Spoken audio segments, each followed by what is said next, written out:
የኢትዮጵያዊ ኢንሳ እንደ ሞሳድ ቢሆን ምን አለ ያሰኛል። ምክንያቱም አንዲት ሀገር ሉዓላዊነቷ እንዳይደፈር፣ የውስጥ ሰላሟ በውጭ ኃይሎች እንዳይደፈርስ፣ ደህንነቷ እንዲጠበቅ የደህንነት ተቋሙ ጠንካራ መሆን አለበት። ለዛም ነው የኢትዮጵያው ኢንሳ እንደ ሞሳድ ቢሆን ብለን የተመኘ ነው። እናንተም ይህንን ስትሰሙ ትመኙ ይሆናል። ሌላው በጣም ግርምትን የፈጠረብን ሞሳድ ከሰራባቸው ረቂቅ ስለላዎች መካከል አንዱ ሀገር ኢትዮጵያ ናት። ይህንንም እናየዋለን። በእስራኤል ዋና ከተማ ኢየሩሳሌም መቀመጫውንም አድርጓል። ዓመታዊ በጀቱ 10 ቢሊዮን የእስራኤል ሸቀል ነው። በዓለም ላይ ወደር ከማይገኝላቸው የስለላ ድርጅቶች ቀዳሚው ነው። በተለይም ሞሳድ የሚለው ስም በመካከለኛው ምስራቅ በሚገኙ ሀገራት ላይ ፍርሃትን ይዞ የሚነፍስ የበረሃ አውሎ ንፋስ ያስነሳል። የእስራኤልን ሀገረ መንግስትና ህዝብን እልውና የመጠበቅ ሙሉ ኃላፊነት የተጣለበት ለዚህ ተቋም ነው።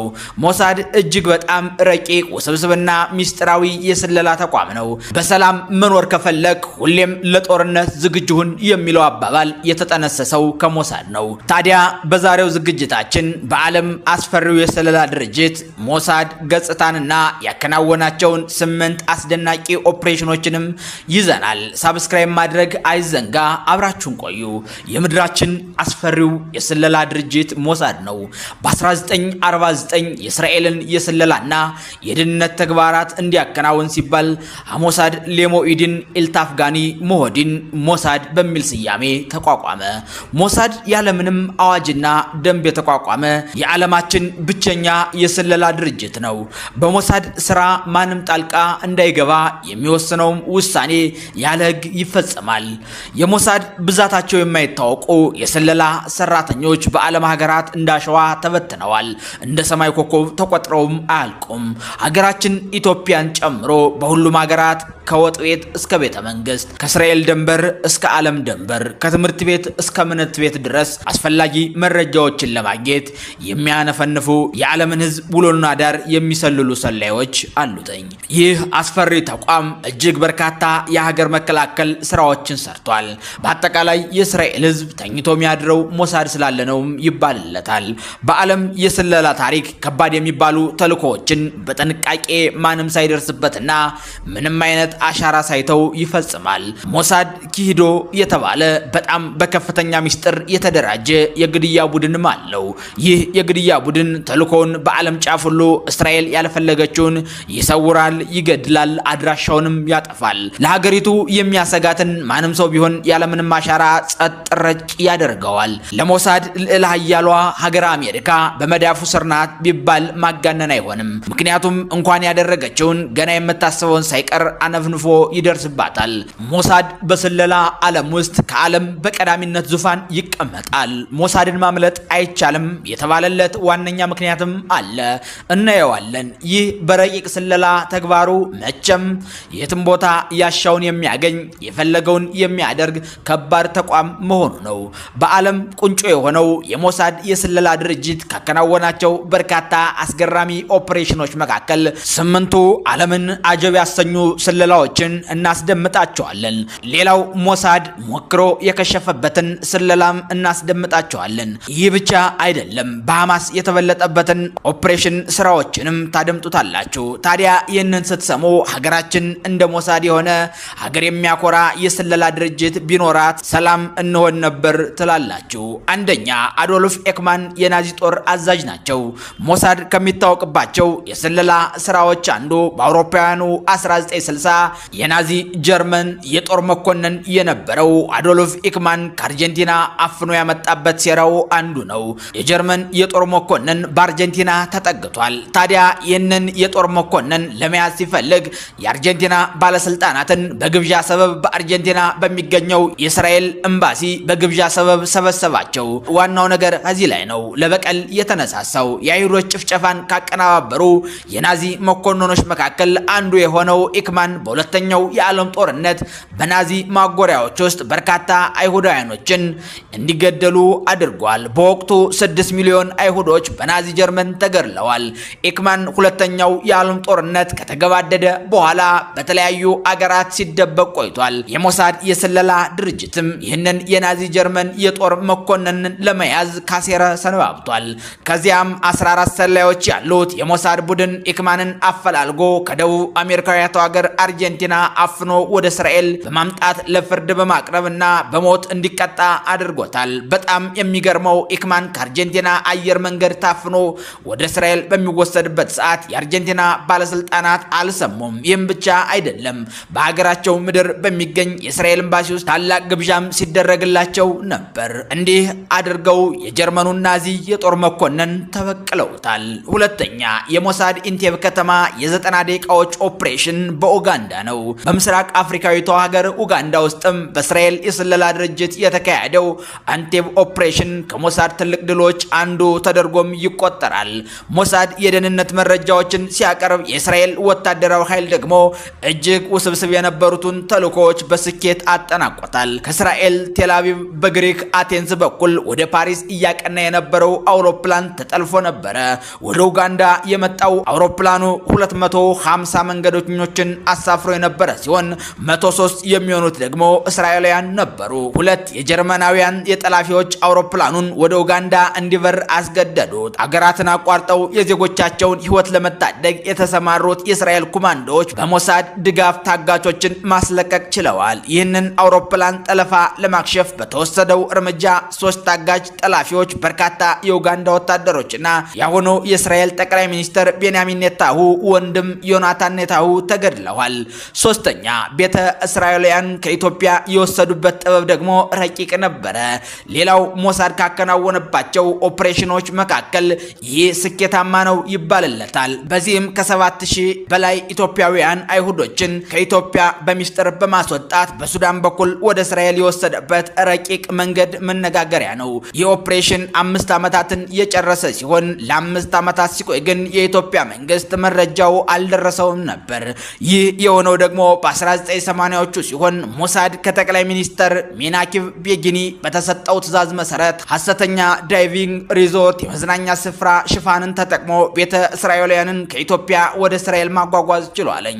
ሱዳን በወቅቱ የእስራኤል ጠላት የሆነው የአረብ ሊግ አባል ነበረች። የሞሳድ አባላት በሱዳን የቀይ ባህር ወደብ አካባቢ ሪዞርት አቋቁሞ ነበር።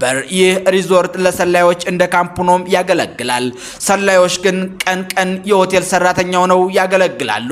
ማታ ደግሞ ከኢትዮጵያ በእግራቸው የመጡ አይሁዶችን በድብቅ በአውሮፕላንና በባህር ያጓጉዛሉ። ይህ ኦፕሬሽን ቢያንስ ለ5 ዓመታት የቆየ ሲሆን የኢትዮጵያ መንግስት ከ7000 በላይ ዜጎች ሲወሰድበት አልሰማም ነበር። በመጨረሻም ሰላዮች እንቅስቃሴያቸው በተጋለጠበት ወቅት የሞሳድ ቡድን አባላት ሱዳንን ለቅቀው እንዲወጡ ተደርገዋል። አራተኛ በጀርመን ሙኒክ ኦሎምፒክ ለተገደሉ አይሁዳኖች የተሰጠው አጸፋ ደግሞ የወቅቱ መነጋገሪያ ነበር። በአውሮፓውያኑ 1972 የፍልስጤሙ ታጣቂ ቡድን ብላክ ሴፕቴምበር በሙኒክ ኦሎምፒክ ለመሳተፍ የሄዱት 2 እስራኤላውያን ኦሎምፒክ ቡድን አባላት ገድሎ 9ኙን ደግሞ አገታቸው። በወቅቱ የምዕራብ ጀርመን ፖሊስ ታጋቾችን ለማስለቀቅ ጥረት ቢያደርግም ባለመሳካቱ 9ኙም ታጋቾች ተገድለዋል። የእስራኤል የመጀመሪያዋ ሴት ጠቅላይ ሚኒስትር ጎልዳሚር ዜጎቻችን የገደሉት ሰዎች ካሉበት ሀገር ተገድለው አስከሬናቸው አሊያም ታስረው እንዲመጡልኝ ስትል የበቀል ትዕዛዝን አስተላለፈች። ሞሳድም አላቅማማም፣ ትዕዛዙን ተቀብሎ ማፈንፈኑን ቀጥሏል። በዚህ ጥቃት ውስጥ እጃቸው አለበት የተባሉትን ለመበቀል ዓላማ ይዞ የማዳን ስራውን ያካሄደው ሞሳድ ነበር።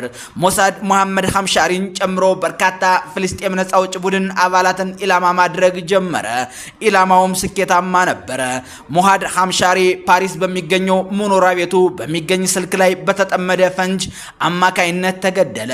ቀሪዎች ገዳዮችም በተለያዩ ሀገራት ታድነው ተገድለዋል። ይህ የአሟሟት ዜና ሞሳድ ለመሆኑ ኮቲም ምልክትም ግን የለውም። አምስተኛ የሀያ አያሽና የፈነዱት ስልኮች ደግሞ ተጠቃሽ ናቸው። በተመሳሳይ በ1996 በተካሄደው ኦፕሬሽን የሀያ አያሽ የተባለው ለሐማስ ቦምብ የሚሰራው ግለሰብ ሞርቶላ አልፋ የተሰኘው የግንኙነት ሬዲዮ ላይ በተጠመደ 50 ግራም በሚመዝን ፈንጅ አማካይነት ነበር የተገደለው። 50 ግራም ሰው ገደለ ብንላችሁ ደግሞ ሊገርማችሁም ይችላል። የሐማስ ወታደራዊ ክንፍ ተጽዕኖ ፈጣሪ መሪ የነበረው አያሽ ቦምብ በመስራት ጥበብና የእስራኤል መሰረተ ልማቶች ላይ ያነጣጠረ ውስብስብ ጥቃቶችን በማቀነባበርም ይታወቃል። ሞሳድ ከአባላቱ ላይ ስራ መስራት አይፈልግም። ሞሳድ እርምጃ የሚያስደስተው ከመሪዎች ላይ ነው። በዚህ ድርጊት ምክንያት በእስራኤል የደህንነት መስሪያ ቤት እጅግ ተፈላጊ ሰው የሚል መዝገብ ላይም ሰፈረ። በአውሮፓውያኑ 2019 እስራኤል ግድያውን በተመለከተ ደብቀው የነበረው መረጃ ለህዝብ ይፋ አደረገች። ቻነል 13 የተባለው የቴሌቪዥን ጣቢያም አያሽ ከመሞቱ በፊት ከአባቱ ጋር ያደረገውን የስልክ ልውውጥ አስደምጧል። የአያሽና የሐምሻሪ ግድያ የረቂቅ ቴክኖሎጂ በመጠቀም የተፈጸመ ነበርም ይባልለታል። ስድስተኛ ታንቆ የተገደለው መሐመድ አልማሃቡ። የሐማስ ነባር ወታደራዊ መሪ የነበረው መሐመድ ማሃቡ በአውሮፓውያኑ 2010 ነው ዱባይ ውስጥ በሚገኝ ሆቴል ውስጥ ተገድለው የተገኙት። የመጀመሪያው ሰውዬ ተፈጥሯዊ ሞት የሞተ ይመስል ነበረ። ነገር ግን የዱባይ ፖሊስ የጸጥታ ካሜራውን ከመረመረ በኋላ መሐመድ በሰው እጅ እንደተገደለ ለማወቅ ችያለሁ ብሏል። ፖሊስ ቆየት ብሎ ባወጣው መግለጫ መሐሙድ መጀመሪያ በኤሌክትሪክ ንዝረት ከተገደለ በኋላ ቀጥሎም ታንቆ እንደተገደለ ይፋ አድርጓለኝ። ከግድያው ጀርባ የእስራኤል የደህንነት መስሪያ ቤት ሞሳድ አለበት መባሉን ተከትሎ የዩናይትድ አረብ ኤሚሬትስ እና በእስራኤል መካከል ያለው ግንኙነት ሻክሮ እንደነበርም ይነገርለታል። ነገር ግን የእስራኤል ዲፕሎማቶች በተደጋጋሚ ግድያው በሞሳድ ስለመፈጸሙ የሚያሳይ ማስረጃ የለም ሲሉም ተከራክረዋል። ይህ ብቻ አይደለም፣ ሞሳድ ገሎ ማቅራራትም ማመንም አይመቸውም እና ሸምጥጧለኝ።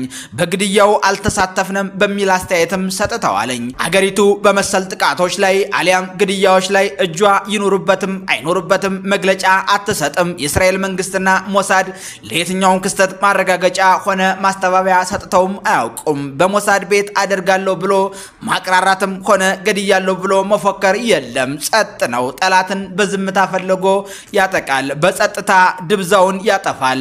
ሌላው የሞሳድ መለያ ባህሪው ይሄ ነው። ጠላትን በዝምታ ፈልጎ በጸጥታ ድብዛውን ማጥፋት የሞሳድ ልዩ የሚያደርገው ባህሪው ነው። በሞሳድ የስለላ ታሪክ አድርጃለሁ ተብሎ የተሰጠ አንድም መግለጫ ቢፈለግ አይገኝም።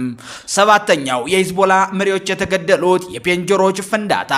ሂዝቦላ መሪዎችና አባላት የሚጠቀሙበት የመገናኛ መሳሪያ የሆነችው ፔጀር ፍንዳታ የዓለም መነጋገሪያ ከሆነው የአንድ ወቅት ክስተት መካከልም ይጠቀሳል። እነዚህ መዳፍ የማይሞሉ መሳሪያዎች ውስጥ የተጠመዱ ፈንጆች ፈንድተው ከ170 በላይ ሰዎች ተገድለዋል። የሊባኖሱ ሂዝቦላ ፔጀርን የሚጠቀሙት ከእስራኤል ከረቀቀው የስለላ መረብ ለማምለጥ ነበር፣ ግን አልተሳካላቸውም።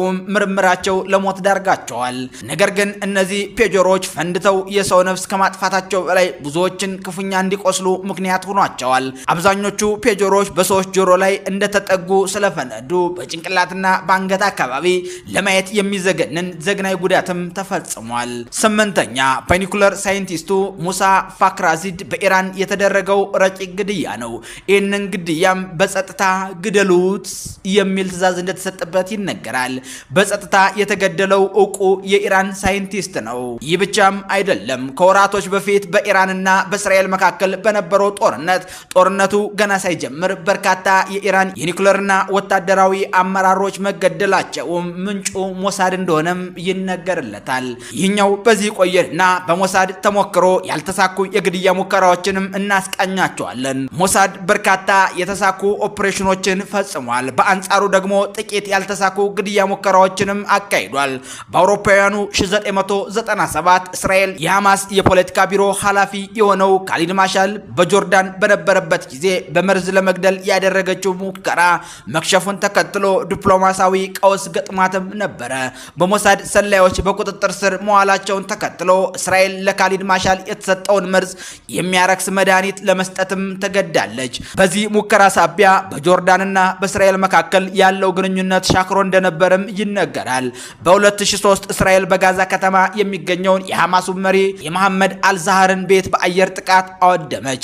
ነገር ግን ዋነኛ ኢላማ የነበረው አልዛሃር ከጥቃቱ ቢተርፍም ሚስቱ፣ ወንድ ልጁና በርካታ ሰዎች በጥቃቱ ተገድለዋል። በእስራኤል ሕዝብ ዘንድ ሞሳድ የለም ወይ በማለት ድንጋጤ የፈጠረና ለወቀሳ የዳረገው ድርጊት ደግሞ ይህ ነበር። እንደ አውሮፓውያን አቆጣጠር አቆጣጠር በጥቅምት ወር 1973 ግብጽና ሶሪያ በሶቪየት ህብረት ታግዘው እስራኤል ላይ ድንገተኛ ጥቃት መክፈታቸው ይታወሳል። ከ50 ዓመታት በኋላ እስራኤል በድጋሚ ድንገተኛ ጥቃት ተከፈተባት። እንደ አውሮፓውያኑ አቆጣጠር በኦክቶበር 7 ቀን 2023 በሐማስ ታጣቂዎች ከጋዛ ተነስተው ወደ እስራኤል በመግባት ያልተጠበቀ ጥቃት ፈጸሙ። ሐማስ በእስራኤል ምድር ሞሳድ ሳይሰማ ገብቶ 1195 ሰዎች ተገደሉ፣ 251 ሰዎችን ደግሞ አግቶ ወሰደ። ይህ ክስተትም ህዝቡን ለከባድ ድንጋጤ ዳረገ። የሞሳድ አባላትም ለእስራት ተዳርገዋል። የእስራኤል ጠላቶች በያሉበት እግር በእግር የሚከታተለውና ሀገራትን በፍርሃት የሚያርደው ሞሳድ ይህ ከባድ ጥቃት ሊፈጸም እንደሚችል ቀድሞ ሊደርስበት አለመቻሉና አለማወቁ በብዙዎች ዘንድ ታላቅ ወቀሳ እንዲሰነዘርበትም አድርጓል። አንዲት ሀገር የጠነከረ የደህንነት ተቋም ወይም የመረጃ መስሪያ ቤት ካላት ፍጹም ሰላም ናት። ህዝቦች በሰላም ወጥተው ይገባሉ ቢባል አጠራጣሪ አይደለም። ምክንያቱም ጦርነቶች ሁሉ ማሸነፊያ መንገዳቸው መረጃ ነውና። ስለ ሞሳድ ይህንን አልናችሁ። ለዛሬው በዚህ ቆየን። ቻናሉ ኢትዮ ማለዳ ነው። በድጋሚ ሳብስክራይብ አድርጉ።